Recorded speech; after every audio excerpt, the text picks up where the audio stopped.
ইব্রাহিম আলাইহিস সালাম একদিন আজরাইলকে বলছে, আজরাইল, কোন নাফরমান পাপীর রুহু যে কবজ করো তুমি, তখন তোমার চেহারাটা কিরকম হয়, আকৃতিটা আমার এটা একটু দেখো।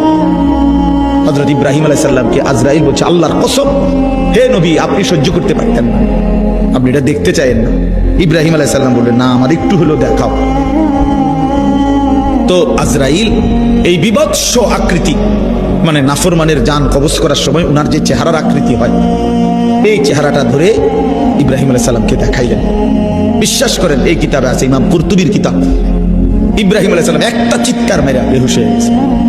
হুঁশ আসার পরে ইব্রাহিম আলাইহিস সালাম বললেন, আল্লাহর কসম, আয় আল্লাহ, মালিক আপনার কসম, কবরের আযাব, জাহান্নামের আযাব কোনো নাফরমানের জন্য কিছুই লাগবে না, শুধু আজরাইলের এই ভয়ানক দৃশ্য জান কবজের সময় একবার দেখলেই তার সারা জিন্দেগীর নাফরমানির শাস্তির জন্য এটাই যথেষ্ট।